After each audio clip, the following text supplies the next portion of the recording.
It's been several days now that I've been saying that Charlie Kirk was shot from behind and nobody can prove me wrong. I guess people thought that was some sort of, boast, some sort of thing that I just came up with and started saying, because there have been some people who have been, pretty irritated by that. It's weird. It started out as a hypothesis, but at this point, I have to say, I think it has become a thesis. And it's helpful to think about it like that.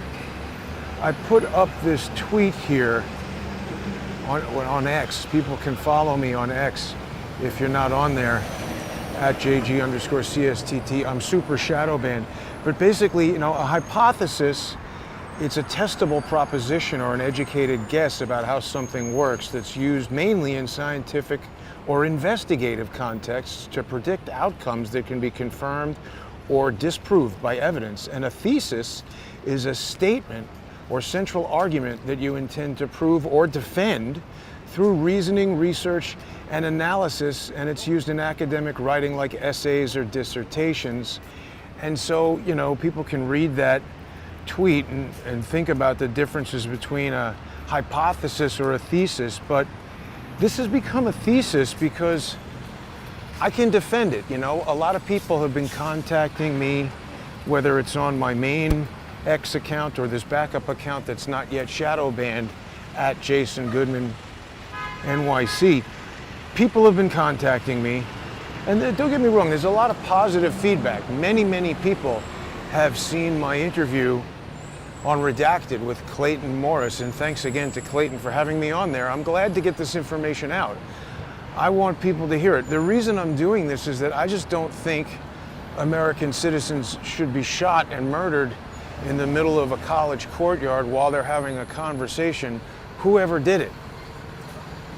And by the way, let's start there. I don't know who did it.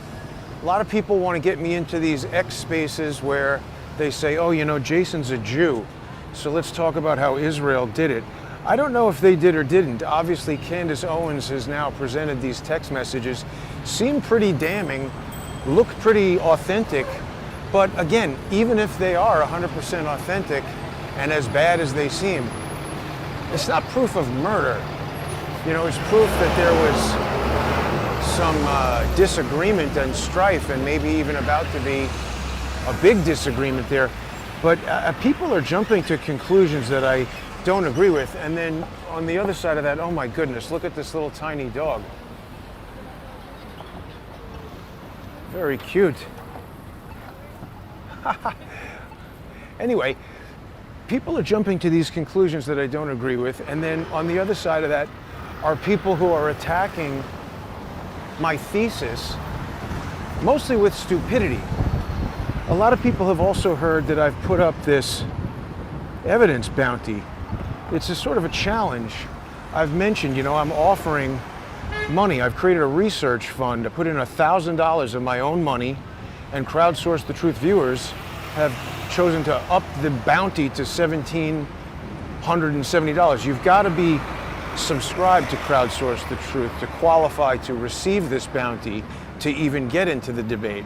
That's the one caveat. And anybody who wants to motivate other people, researchers, journalists, whatever it might be, read these terms and conditions, and when you choose to add to the bounty, either with your credit card or cryptocurrency, you're agreeing to these terms. By the way, engaging in the debate with me at all, you agree to these terms. I'm getting a lot of anonymous idiots who show up on Twitter and say, I've proven you wrong because the microphone exploded, give me the $100. That's not how it works. This is a serious endeavor. And certain people, there's this one guy, I don't even remember his name, he's not worth mentioning. I've got him pictured here. We're going to talk about two idiots today. We've got idiot number one, who's this dope, Jeremy the Quartering, and this other dope, whose name I don't remember, who is anonymous mostly. He just appeared out of nowhere the other day, produced some video with pretty poor quality Blender animation or some kind of 3D animation that's based on a presumption about my thesis that is incorrect to begin with, and doesn't disprove the fundamental aspects of the thesis, which are that a projectile is seen A high contrast white dot is what it appears to be, or lightly colored dot against a dark background in the video, 3 frames that I'm saying had to be photographed at 240 frames per second, moving at a speed close to 500 feet per second. And we've got these 3, I say, sequential frames followed by a fatal injury to Charlie Kirk that I say goes from the back of his neck through his brain, some portion of his brain that results in what Dr. Chris Martenson said, I think decorticate posture, where there's some sort of motor reaction that he says, I don't know, I'm not a doctor. He's a neurotoxicity something or other. And he, I believe, said he spoke to neurosurgeons who told him that that particular posture is indicative of an immediate severe brain trauma. So I'm saying a projectile penetrated the back of his head, right where his brain is.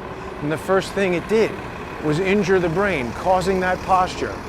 Penetrated the muscles and tendons and the whatever is in his neck, expended all its kinetic energy going through his neck, got caught in the shirt collar, and either stretched out the shirt collar and continued onward or fell down into the shirt. But something stretched out the shirt. And it's not a microphone exploding, that's motion blur that we're seeing, because if it were an explosion, we should see it from other angles. There's only one angle provided by professional idiot Blake Bednards, who I believe broke the law. I haven't proven that, but it looks to me, based on reading statutes and observing what he's said that he's done, it seems like the way he obtained that video was a violation of law. Now, I got a letter, an email yesterday from the Utah Valley University Records Department saying, hey, we're in receipt of your GRAMA, your Government Records Access, whatever that stands for. It's like FOIA, but on the state level in Utah. They've received it, and they said due to the overwhelming, they cited something in the statute that says when there's an unusual condition, like an emergency like this, they can extend the time to answer. So they said they're invoking that, and that gives them 15 days to respond. So that means in 2 weeks, they will respond, and they'll either say, okay, here is the video that I allege Blake obtained illegally, or they'll say, no, we're not going to give you the video, and then they'll give some reason as to why not. And I'll be able to appeal that through GRAMA. So there are other videos that I asked for, and people know Ken Silva, the editor of HeadlineUSA.com. He does fantastic pro se legal work. I really enjoy working with Ken and reading his reports on his @JD Cashless, JD_Cashless, I believe, on X, and also at HeadlineUSA.com. He filed a GRAMA request as well for security camera footage. I did that too, and they said no, flat out, we're not giving you the security camera footage, which I anticipated actually when I read the law, because there's different laws that apply to security camera footage than the laws that apply to this footage that was specifically recorded to be broadcast on YouTube.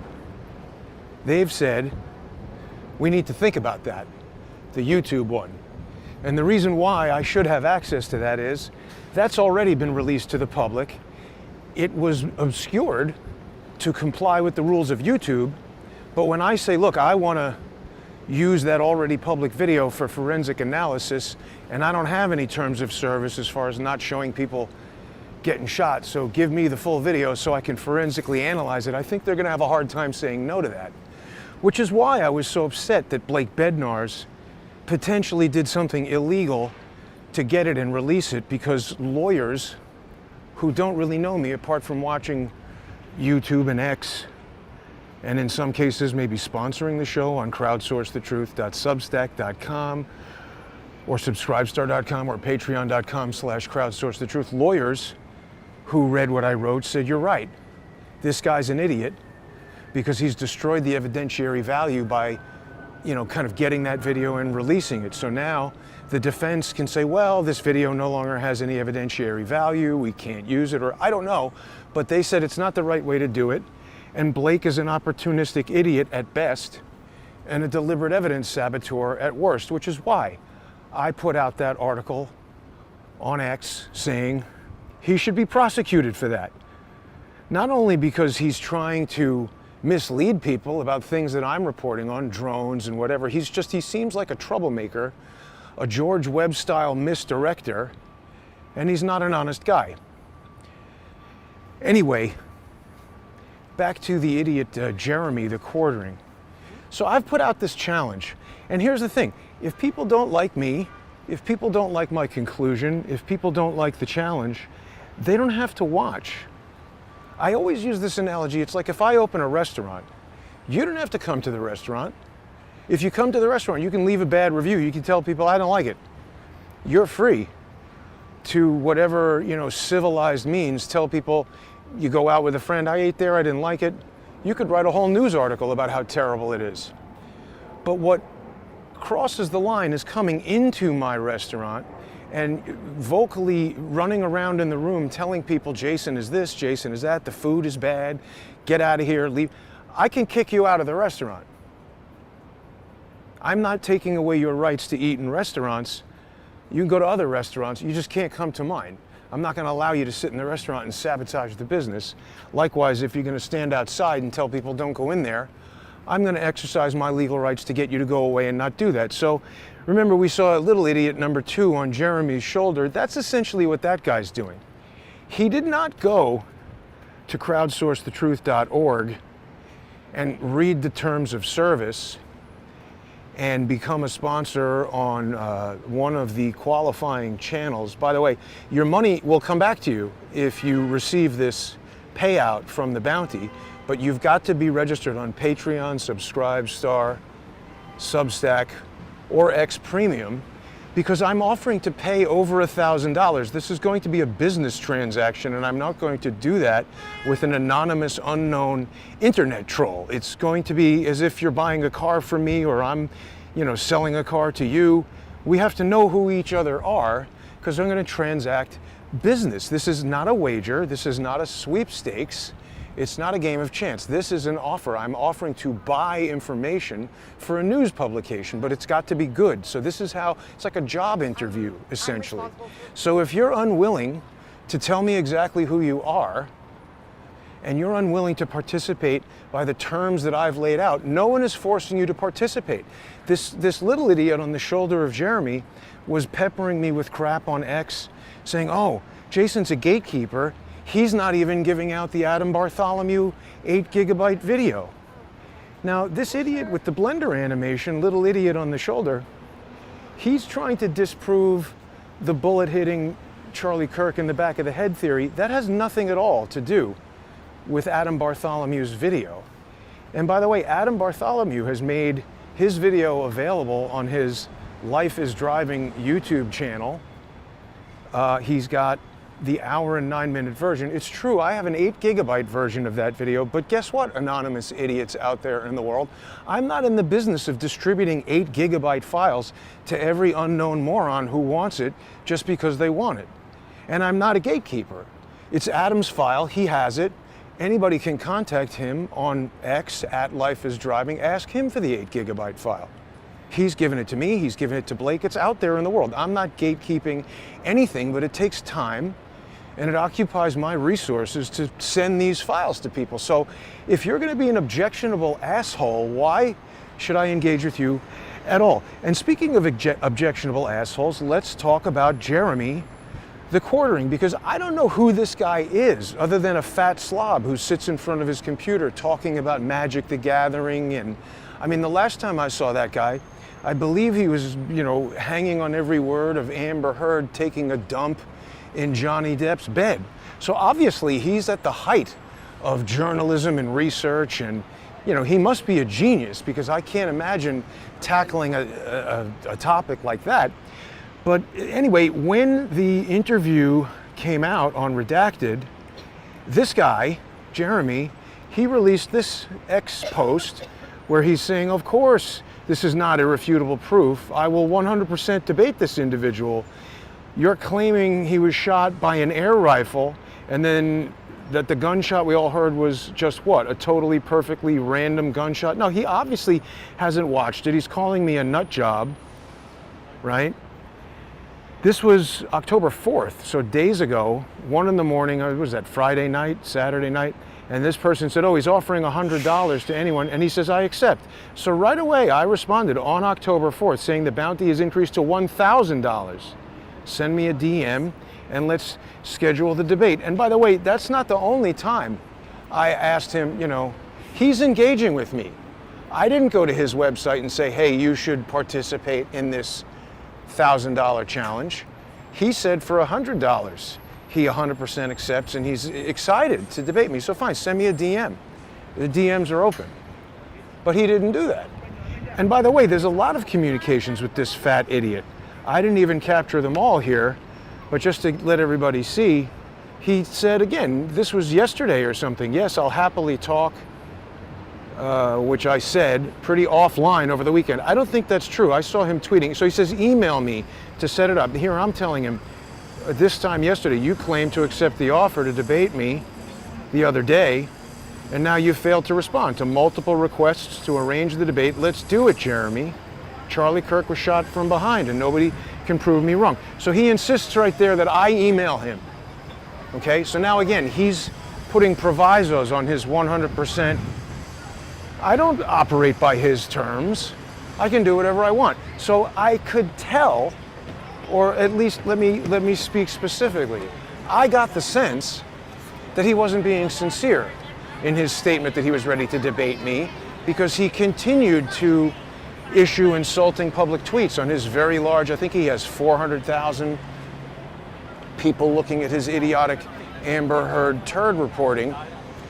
And so he kept insulting me, insulting the research, saying all kinds of disparaging things. I'm saying, hey, let's, DM me, let's do this. Some other idiot, the Gator Gar, who seemed to know him or something, I don't know, said, oh, I want to debate you too. I said, fine, we could do both of you guys versus me on Jeremy's stupid show, or whatever you want. And the Gator Gar didn't answer, and I was just like, look, you guys are both just publicly insulting me, not responding.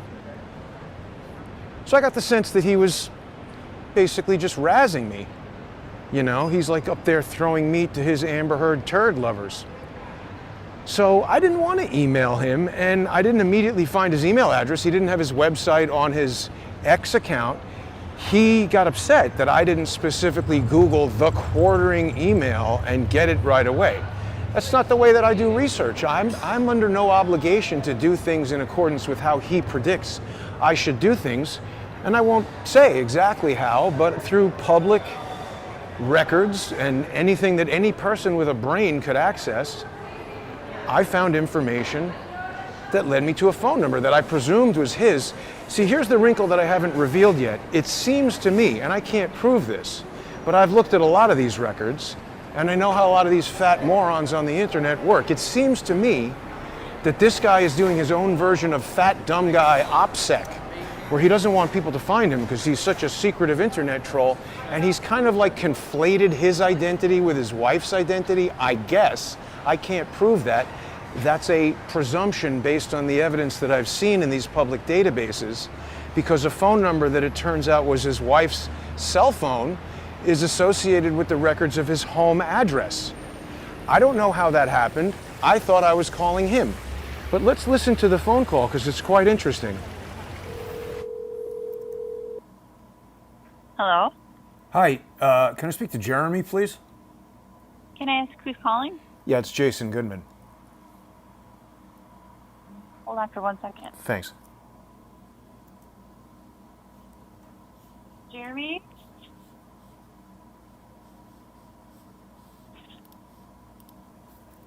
Jeremy?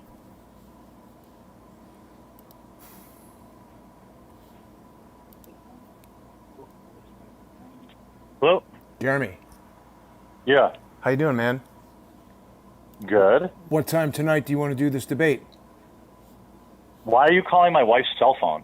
Oh, I thought this was your number. I just got it off the internet, and you said, email me, but I don't have your email address, so I went looking for it, and I found this number. What time should we do the Okay. debate, and how do I get onto your You can email me like I told you to at thequartering@gmail.com. I don't have your email address. I just told you, thequartering@gmail. Okay. I mean, I don't know how you thought I had that before. Anybody can find it, bud. Talk to you later. Okay, thanks. Now, he's been all bent out of shape. He's saying that I harassed his wife. I thought I was pretty polite. I said hello, please, and thank you. She didn't seem to express any irritation in particular at being called. And when I asked to speak to him, she connected me to him. Additionally, why didn't he just say, well, now that we're on the phone, let's just schedule it for 8 o'clock tonight, or I can't do it until Wednesday, or whatever. He was obviously trying to avoid actually having the debate and begging for something to get upset about.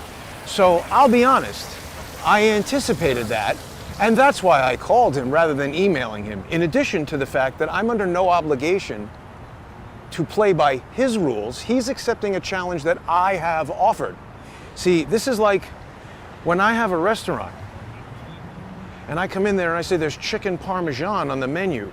If you come in there, there's reasonable ways, you know. You say, hey, I have a lactose intolerance. Can I just get a chicken cutlet with tomato sauce on it? I think most places will accommodate that. But if you start saying, actually, can it be veal Milanese instead? It's like, no, I don't have veal. That's not on the menu. You're not coming in here and telling me what to cook. Either you want what's on the menu or you don't. And get out if you don't want it. I actually appreciate those restaurants where they refuse to change anything, because then the problem becomes the restaurant right away knows they're dealing with someone who's a pain in the ass. And if you order something and change it around and then say, oh, I didn't like that, it's like, well, that's not what we intended to give you. So if you don't like it, that's your fault. My point is, he wants to now set the terms, and that's not how this works.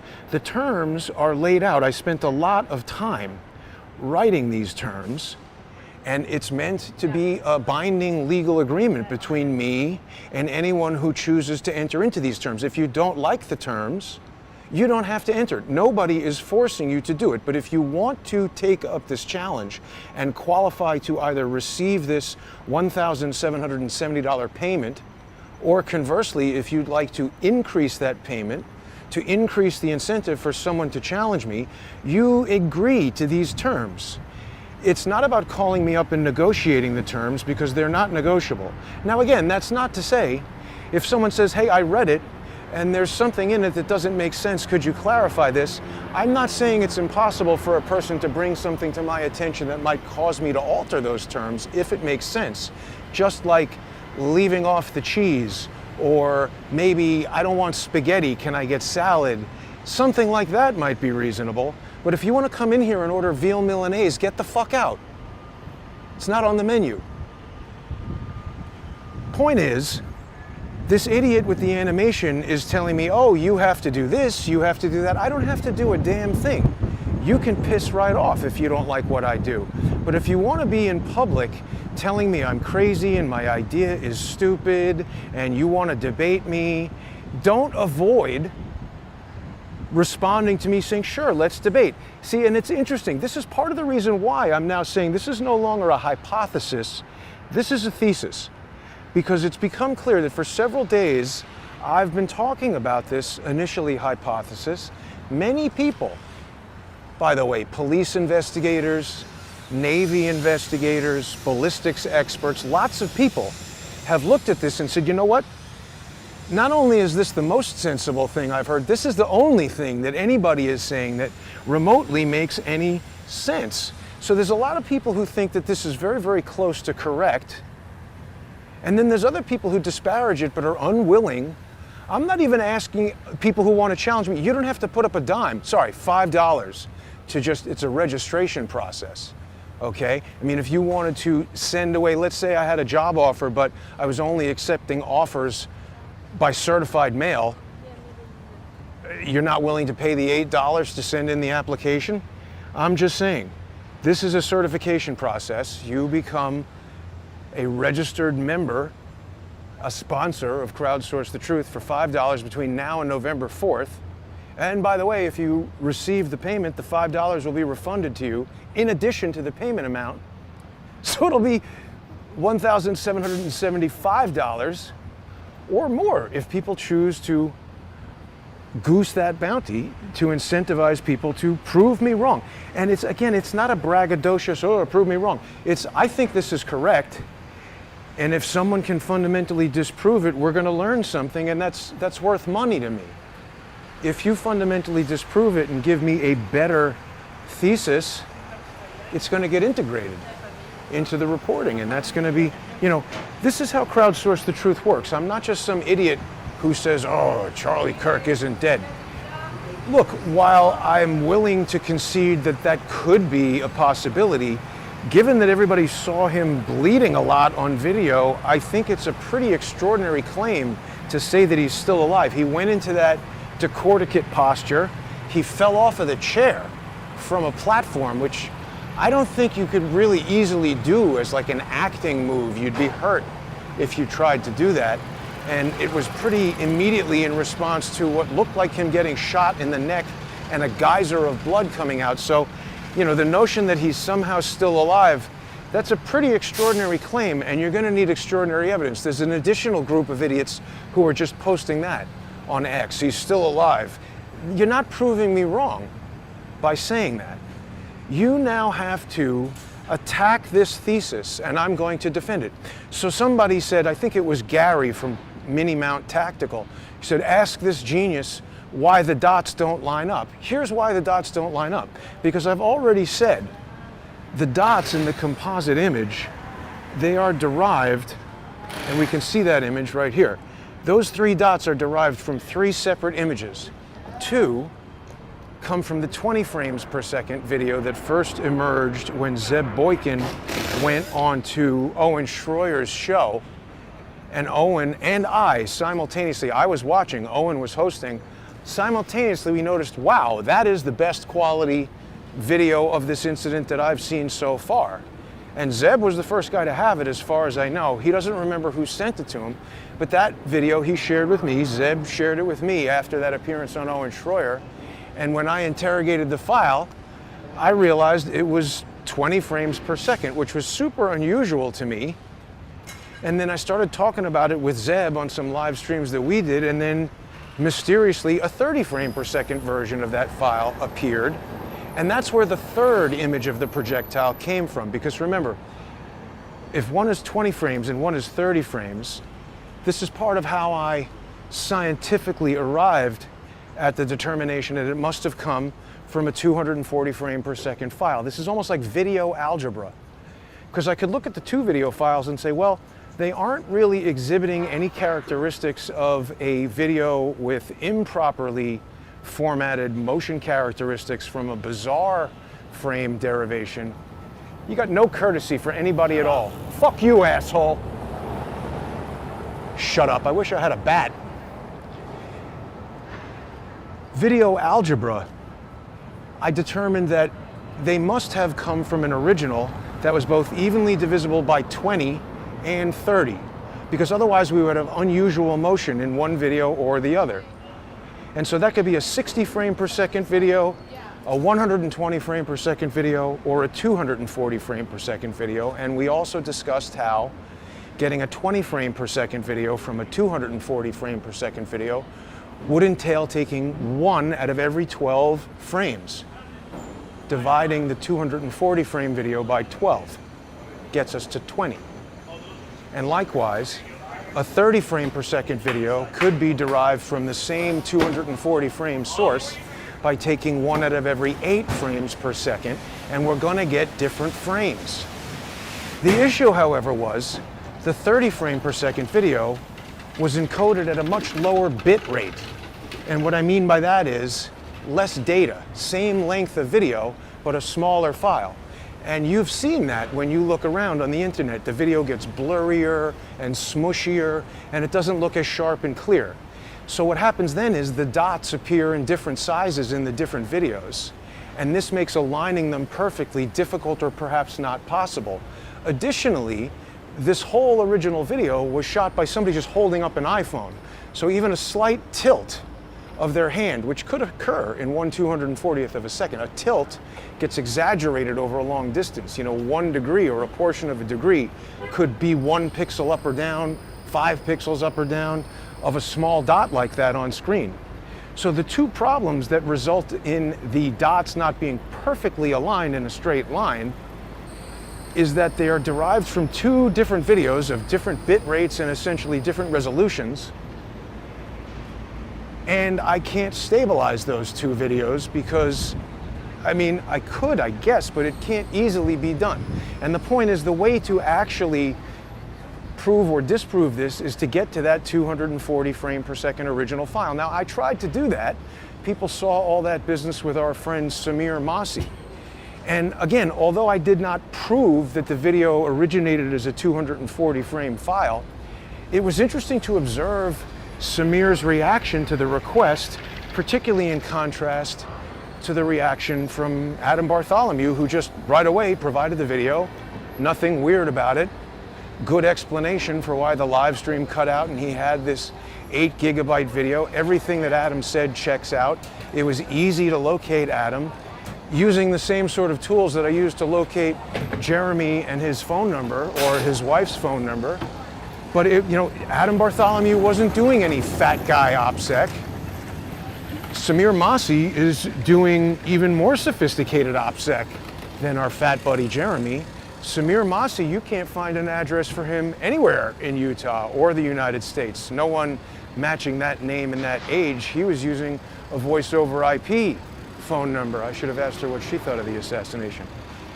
And that's, again, OPSEC, operational security. People who don't want you to be able to find them over the internet do things like that. So it's interesting to note that Samir Masi doesn't want to be found on the internet, wants $250 for a video that he doesn't have or doesn't want to give me, that he claims he shot, but it would be the only horizontal video we've ever seen him shoot out of the dozens or maybe hundreds of videos that he has on TikTok and Facebook. And it would appear that he was inside that building, unaware that Charlie Kirk had been shot. His own video, he expresses surprise when someone tells him there's been a shooting. So it doesn't seem consistent with him having shot that video, and it puts a lot more questions on that video. Until we get the original file, I don't know. This is the hypothesis. To disprove it, someone would have to come forward and say, hey, it was me who shot that video. Here's the file from my phone. You can see the date. See, everybody knows. You can't mess around like that in New York. Keep the bikes off the sidewalk, follow the lights. My point is, if somebody came forward and they were saying, yeah, sure, I'll send you the properties inspector window that shows that this was recorded on my phone at 12:22 p.m. local time, and it's recorded at the native data rate of an iPhone, and here it is at whatever frame rate it's at. That could prove or disprove what I'm saying. But so far, nobody's doing that. And there's a lot of intrigue surrounding it. So again, nobody has disproven that. You can't come with a stupid Blender animation or say, hey, there's a supersonic event over here somewhere that maybe is doing I don't know what. How do you explain these dots? And I've just explained why they aren't perfectly lined up. I've also explained why. So John Cullen very early on, and has repeated many times, I don't know why he hasn't called me to gain an understanding of this, but he says, no, this can't be right because it looks like the dot is moving away from him. Now I acknowledge in the 20 frame per second file that we have, we see the acute disturbance of Charlie's shirt, which seems to be event 4, simultaneous with event 1. And it doesn't make sense on its face. Now my original explanation for that was that I believe it's an MPEG encoding error, meaning something's moving very fast, a white dot against a dark background. Whoosh. The video encoder, the way it works, it can become confused about where that particular set of pixels is relative to everything else in the frame, and it can render it incorrectly. I've seen that happen. I'll find some other examples of that and demonstrate it for people in the future, so I'm confident that that will happen. I did have a conversation with an MPEG software engineer who said that no, he doesn't think that that could happen because that's not the way that the encoding and decoding process works. I'm not sure that he understood what I was explaining, and remember, when you're talking to an engineer, I mean, this is like if you met Ferry Porsche when he was 90 and told them, hey, I was driving in a 1978 911 whatever, and in second gear it does this. And he said, no, that's not possible because second gear is designed like this and it works like that. It's like, I get what it's supposed to do, but I'm telling you, I'm driving the car and this is what it's doing. So this concept that an engineer might refuse to acknowledge that something could happen, it doesn't even matter, because let's say I'm wrong. Let's say it's not an MPEG encoding error. We've got a lot of good evidence that somewhere there's a source file that's been modified, 20 frames, 30 frames. And the other thing this engineer asked me was, well, why would someone do that? That's another thing I find engineers doing all the time. They say, well, why would you want that? I did it this way because I figured, why would anybody want that? It's like, no, I told you, no set screws in this camera. Don't ask me why I want it, just design it the way I've told you. I don't like it when engineers ask why, just follow the spec. I don't know why in this case. I can't get into the why. I tried to ask Samir Masi and he refused to answer. He might know why. We could speculate. I presume this video was monkeyed around with because somebody is motivated to fool us about what actually happened. So let's operate on that speculation for a moment. If somebody wanted to fool us and they have this video on a computer in such a way that they can release it at 20 frames per second or 30 frames per second or whatever derivation of 240 frames per second they want, couldn't that someone also, through a sophisticated process, combine 2 frames to specifically fool people? I mean, the answer is yes. You could. You could deliberately put the frames out of order or combine frames. And then someone might say, well, maybe they put all those dots there in the first place. Maybe they did. But why would they do that? Again, I think this is an MPEG encoding error, because what I've just described would be very complicated. And yes, if they were going to do that, why not just erase the dot completely? So I think that engineer is incorrect. We're going to have to find some ways to demonstrate, to further defend this thesis. Okay? So there's a lot of, I'm trying to think if there's anything else I wanted to say about this. Right. So the other thing that Jeremy said was, oh, haha, you think he was shot with an air gun? Well, yes. And I didn't just pop out with, he's still alive. What's your evidence? I just think that. No, I'm saying that we know that the concept that someone has a 240 frame per second camera in their pocket, it's actually extremely likely. Anyone who has an iPhone going back to 10 or 11, it can record 240 frames per second if you set it that way. And certainly anyone who is involved in video production who specifically gets a model of iPhone that can do that, it's not uncommon at all. It's very, very likely that someone at that event would have or could have easily obtained an iPhone to shoot 240 frames per second HD. And I've looked at an awful lot of iPhone video. There are other things in that image.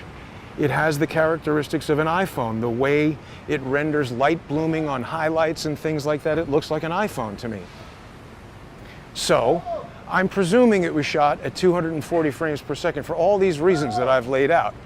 If it was, getting 3 images of a projectile moving an equal amount of distance every 1/240th of a second means it would be moving at approximately 500 feet per second. That's math.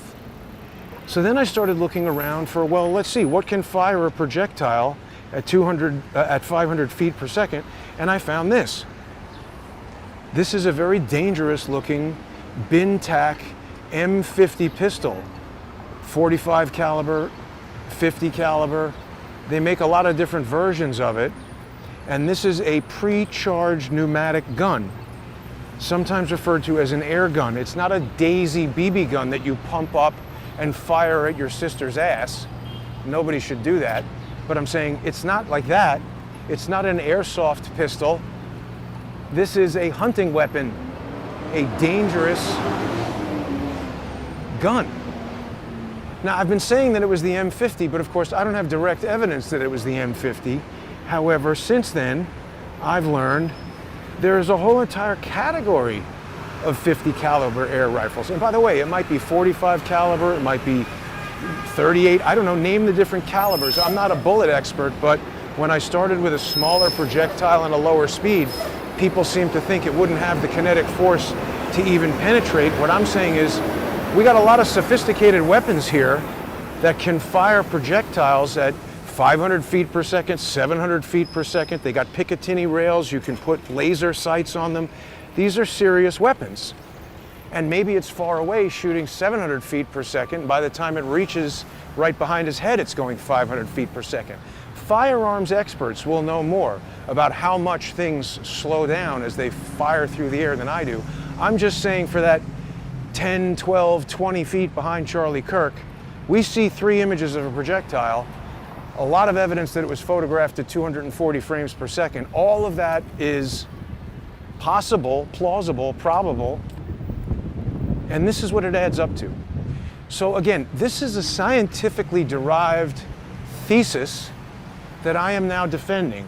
And if you aren't an idiot or a jackass, you can go to crowdsourcethetruth.org and you can participate in an official competition where the winner will be someone who provides superior research, and the bounty paid for that research for qualified individuals who are registered on one of those 4 websites currently is at $1,770. If you like what I'm saying and you want to incentivize other people and you're over 18 and you read these terms of service and agree to them, you can go down to the bottom of the webpage and either with a cryptocurrency of your choice or your credit card, you can add any amount of money to this bounty.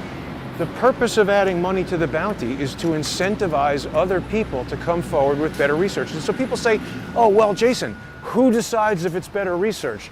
The answer is I do. And so if you think that I'm not trustworthy, if you think that I'm not going to say, oh, well, that's much better research than mine, and just keep the money, then you shouldn't participate.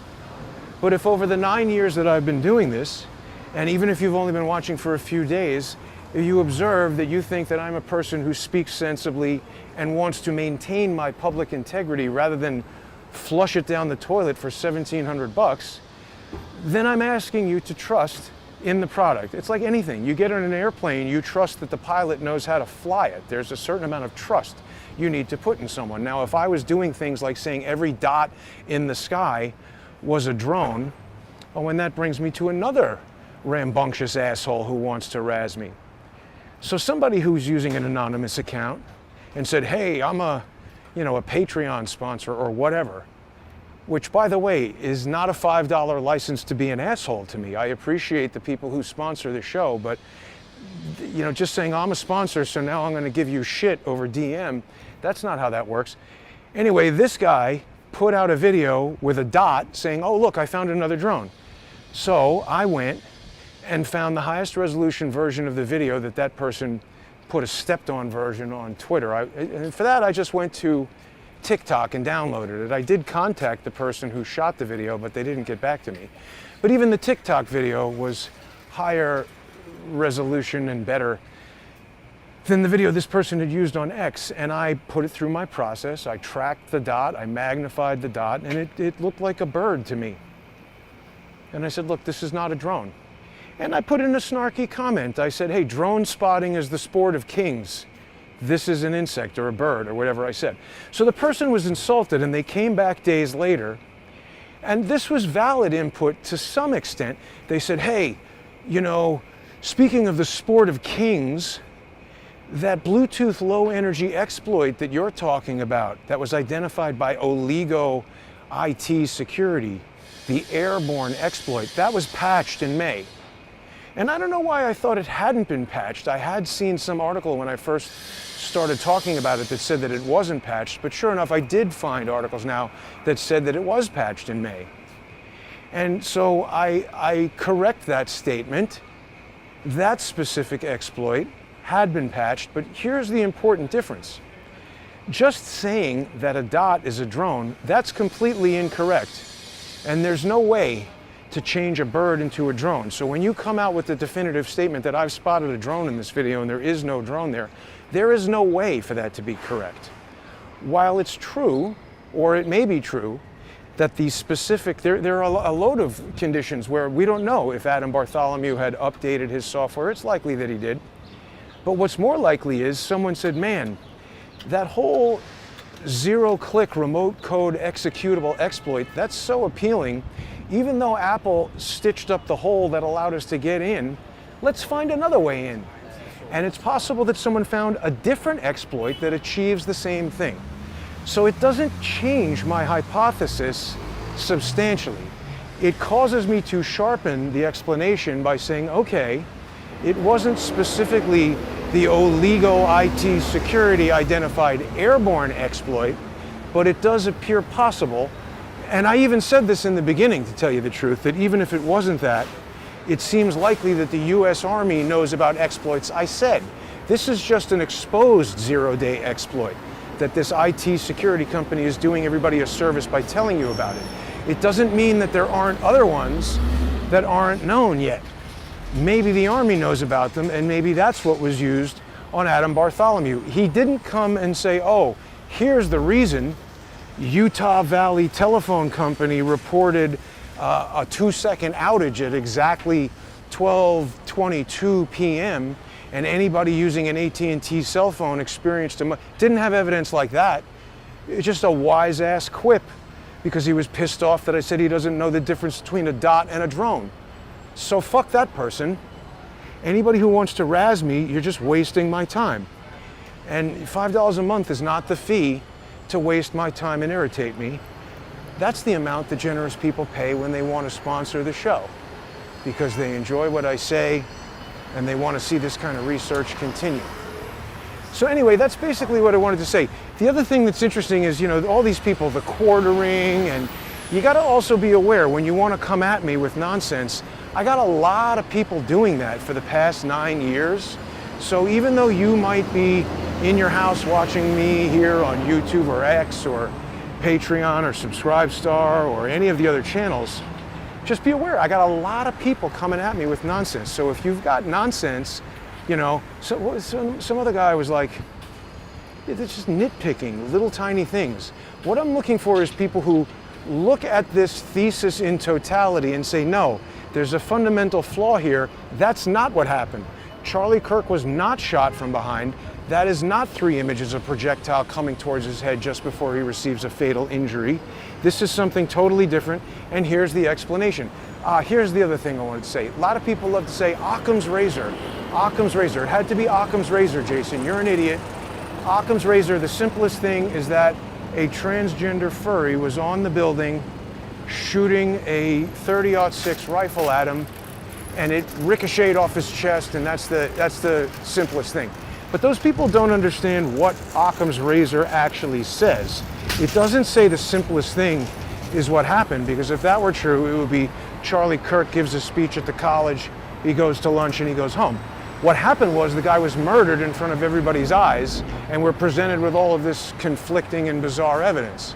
So what Occam's razor actually says is the simplest answer that accounts for all of the available evidence is the most likely solution. So if you aren't accounting for all of the available evidence, then you're not even anywhere near the answer. You're not even ready to take out the razor. So I hope people have enjoyed this little explanation of the various pains in the ass who surface to razz me on the internet. Thanks to everybody who is sponsoring the evidence bounty at crowdsourcethetruth.org, and to people who sponsor the show on subscribestar.com and patreon.com/crowdsourcethetruth, crowdsourcethetruth.substack.com, and on X Premium when you subscribe to me at JG_CSTT. Have a great day, everybody. Got a lot of interesting broadcasts coming up today, so stay with me.